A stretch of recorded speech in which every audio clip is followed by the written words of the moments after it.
Welcome to the 5-Minute Biographies podcast, where every week we tell you interesting things about interesting people in about 5 minutes.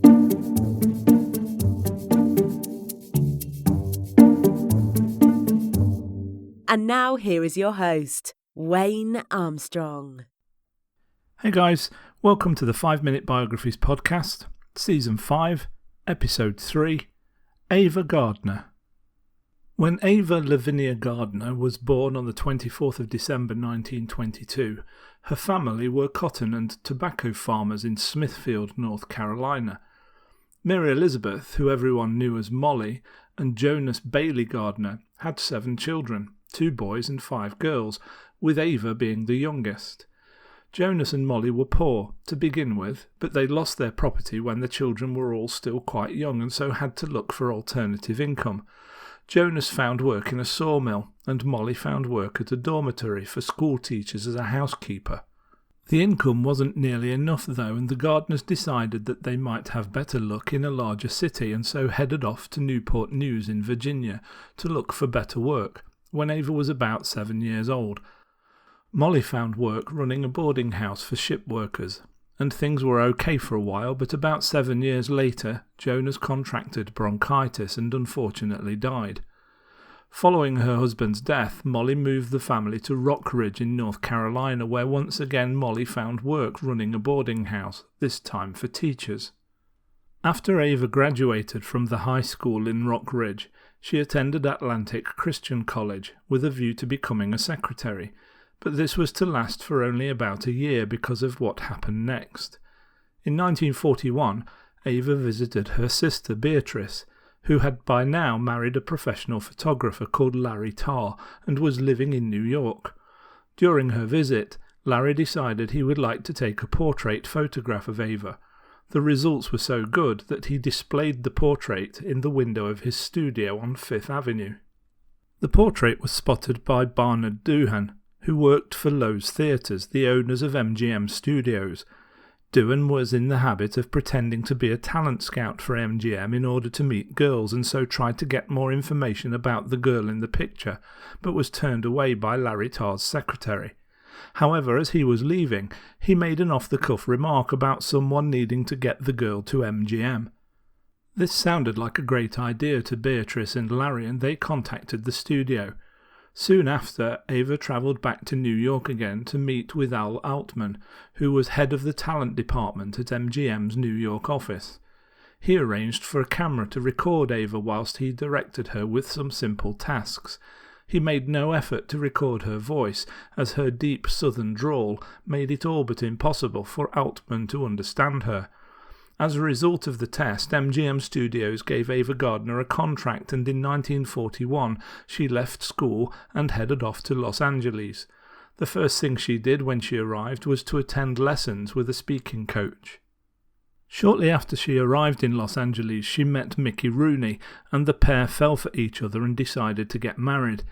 The studio wasn't that happy about it though, as Rooney, another MGM contract actor, was appearing in a popular series of movies as Andy Hardy, and they thought that if it got out that he was married, his popularity, and therefore that of the movies, would suffer. Consequently, the studio arranged a venue for the wedding in the middle of nowhere, in a town called Ballard in California.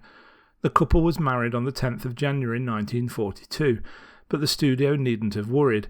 Less than a year later, they were divorced, with the main cause being Mickey Rooney's string of affairs. Ava would marry again in 1945, this time to a band leader called Artie Shaw. He had previously been married to Lana Turner, but this marriage too failed and the couple was divorced in 1946. Also during the 1940s, she had an on-off relationship with the reclusive Howard Hughes, who she described as painfully shy. Their relationship lasted into the 1950s, but she said in her autobiography that she was never really in love with him. After 5 years of playing mainly uncredited bit parts under her MGM contract, Ava Gardner landed her first real role as Kitty Collins in 1946 as The Killers. The movie was a hit, and led to a number of roles soon after, including The Hucksters, Showboat, and The Snows of Kilimanjaro. She starred opposite many leading men of the era, including Burt Lancaster, Clark Gable, Gregory Peck, and Humphrey Bogart. In 1951, Ava Gardner married again, but this time, far from being a secret, the union caused headlines around the world as she married Frank Sinatra, who had left his wife Nancy for her. During her time with Sinatra, Ava became pregnant on 2 occasions, but both times she had terminations. MGM had severe penalty clauses in her contract, and to have a baby would probably have meant the end of her career. The marriage lasted only until 1957, but even so, Gardner said that Sinatra was the love of her life, and they remained lifelong friends. Following the divorce from Sinatra, Ava spent time with Ernest Hemingway. On one occasion, she was swimming naked and alone in the pool at his villa in Cuba. After he witnessed this, Hemingway ordered the staff not to empty the pool of its water. In 1953, Ava Gardner starred as Queen Guinevere opposite Robert Taylor's Sir Lancelot in Knights of the Round Table, and it was noted that she could not only play the femme fatale, as she had so skillfully done in The Killers, but could also play sophisticated parts such as duchesses, baronesses, and queens. Ava Gardner's star was ascending through the 1950s, and by 1963, when she starred opposite Charlton Heston in 55 Days at Peking, she received second billing, ahead of David Niven. In her last leading role in a significant film, she received second billing again, this time behind Richard Burton, and ahead of Deborah Kerr in The Night of the Iguana, which was released in 1964. 2 years later, though, she made efforts to land the part of Mrs. Robinson in The Graduate, which was released in 1967. She was never seriously considered for the part by Mike Nichols, as he wanted someone younger. She was by this time 43 years old. Anne Bancroft got the part, and she was only 36. The following year, Ava Gardner moved to the place where she would call home for the rest of her life, 34 Ennismore Gardens in London.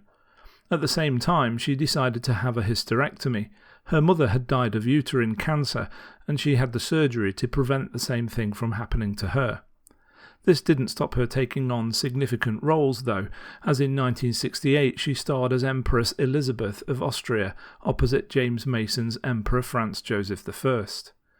The 1970s brought cinema-goers the disaster movie, and Ava Gardner starred in a number of them, including Earthquake with Charlton Heston, The Cassandra Crossing with Burt Lancaster, and a Canadian movie called City on Fire, which also starred Barry Newman and Henry Fonda.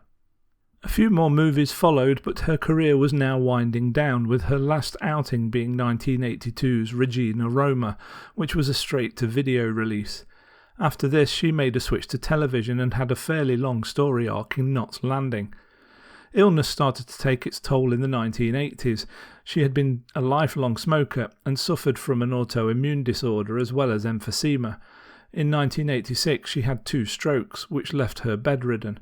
Frank Sinatra arranged and paid for a specially equipped plane to fly her to the USA for treatment, but in the middle of January 1990, Ava suffered from a fall at home and was unable to move until her housekeeper found her.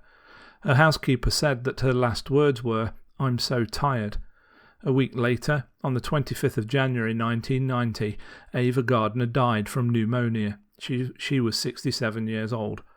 She was buried alongside her brothers, sisters and parents in Sunset Memorial Park in Smithfield, North Carolina, USA.